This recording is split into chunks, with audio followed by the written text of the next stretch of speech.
अब इन लोगों से कुछ सुनो तुम लोग। चलो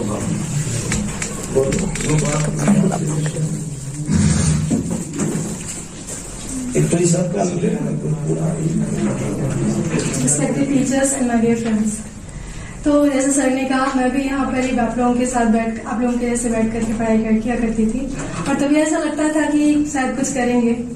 और आज जब ये ऐसा कुछ हुआ है, मतलब सिलेक्शन हुआ है, अपनी ड्रीम पोस्ट मिल गई, तो बहुत अच्छा लगता है। बट इसके पीछे का जो स्ट्रगल होता है ना, ये हम सब फेस करते हैं। और खासकर जो हम लोग दुमका के लोग हैं ना, छोटे टाउन के लोग हैं, हम लोगों का जो स्ट्रगल होता है काफी ज्यादा होता है। क्योंकि एक तो पहले हमारा एकेडमिक्स उतना ज्यादा नहीं होता है। अच्छा, नॉर्मल से स्कूल्स में पढ़े हुए हैं हम सभी, तो हम लोगों को काफी मतलब दूसरे लोगों को, जैसे दिल्ली में जो पढ़े हैं, उन लोगों से कैसे आगे निकलना है, तो हम लोग मेहनत करके ही आगे निकल सकते हैं। बहुत ज्यादा मेहनत करने की जरूरत है।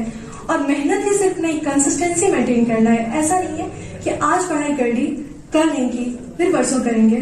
कंसिस्टेंट रहना है। 1 साल ही पढ़ना है, चलो 6 महीने ही पढ़ना है, पर आपको कंसिस्टेंट रहना है। कंसिस्टेंसी बहुत जरूरी है। और यहाँ पर जैसे मैं जीएस के लिए आती थी, तो जीएस में सर लोग इतने अच्छे से हर चीज को एक्सप्लेन करते हैं ना, अगर आप यहाँ तक पहुंच गए हैं तो मतलब इस मौके को गंवाने मत देना।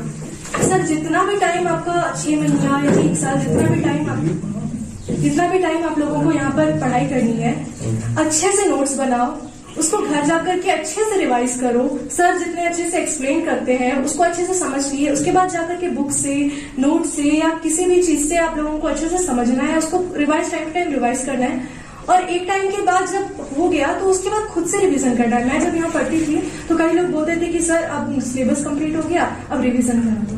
तो ये चीज नहीं होनी चाहिए। रिवीजन आपको खुद से करना है, वो आपके खुद का एफर्ट होता है। रिवीजन कोई दूसरा थोड़ी करा देगा, आपको खुद से फ्लो मेंटेन करना होगा।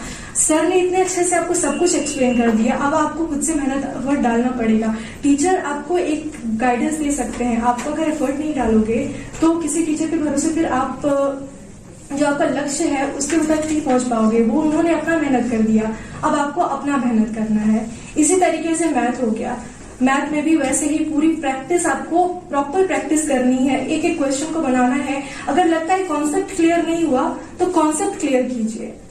कॉन्सेप्ट जो बेसिक्स होते हैं ना, ज्यादा ट्रिक्स के पीछे, ट्रिक्स अच्छा है, एक हद तक ट्रिक्स भी अच्छा होता है, लेकिन आपको कॉन्सेप्ट पहले बेसिक्स स्ट्रॉन्ग कीजिए, उसके बाद ट्रिक्स में जाइए। उसके बाद प्रैक्टिस ज्यादा से ज्यादा करनी है, ताकि स्पीड इतनी बढ़ जाए कि फिर कोई भी क्वेश्चन को होगी मतलब आया और तुरंत निकाल दिए। एग्जाम में वहां पे क्या होता है ना, एसएससी कोई बहुत बड़ा ये नहीं है, लेकिन यहाँ पे क्या होता है, टाइम लिमिट होती है। 1 घंटे में 60 मिनट में आपको 100 क्वेश्चन सॉल्व करने हैं। तो कहीं से टाइम चुरा करके कहीं देना है। इंग्लिश से टाइम चुरा है, मैथ में दिए, मैथ से टाइम चुरा है, रीजनिंग में दिए। ऐसे ही करके आपको ओवरऑल मेंटेन करना है। तो इसी तरह से मतलब कंसिस्टेंट रहना है और पढ़ाई करनी है। इंग्लिश भी वैसे ही, इंग्लिश को भी पूरे मतलब पहले बेसिक से, कहीं पे भी आप लोग जहां पर भी पढ़ाई कर रहे हैं वहां पर आप लोग अच्छे से पहले पढ़िए, कॉन्सेप्ट क्लियर कीजिए, ग्रामर पढ़िए। ग्रामर के लिए नीतू सिंह की बुक है, और मतलब खुद से भी पढ़ाई कर सकते हैं, जरूरी नहीं है कि मतलब ऐसे। और टीचर से क्या होता है, आपको खुद से ज्यादा एफर्ट नहीं देना पड़ता है, टीचर आपके लिए मेहनत कर दी है, अब आपको क्या करना है, बस उसको रिवाइज करना है टाइम टू टाइम, ठीक है। तो ऐसे ही आपको पूरी मेहनत करते रहनी है और सफलता दूर नहीं है। मॉक्स भी बहुत सारे लगाने हैं, कंसिस्टेंट वे में लगाने हैं। तो ऐसे ही आपको मतलब अपने हाथ की स्पीड ना बढ़ा लेनी है, ताकि दिमाग जल्दी जल्दी काम करे। और यही होता है, प्रैक्टिस ज्यादा से ज्यादा करनी। सर ने भी कहा कि क्या जो एक सर बताते हैं उस पर बहुत ज्यादा वर्क करना है, प्रैक्टिस ज्यादा से ज्यादा करनी है, कॉम्प्रिहेंशन, एप्टीट्यूड एंड प्रैक्टिस, ठीक है। तो इस पर बहुत ज्यादा फोकस करना है। और ऐसे ही मुझे आशा है कि आप लोगों में से यहाँ पे कई लोग ऐसे ही कोई गवर्नमेंट सर्विस में जाएंगे, और आप लोग का जो जो ड्रीम भी है वो आप लोग पूरा करेंगे, और सर का भी नाम रोशन करेंगे, और ऐसे ही यहाँ पर आकर के ऐसे ही सम्मान प्राप्त करेंगे, ठीक है। तुम चलना शुरू तो करो, दौड़ना खुद ही सीख जाओगे। लाख मुसीबतें आएंगी पर खुद को टूटने ना देना।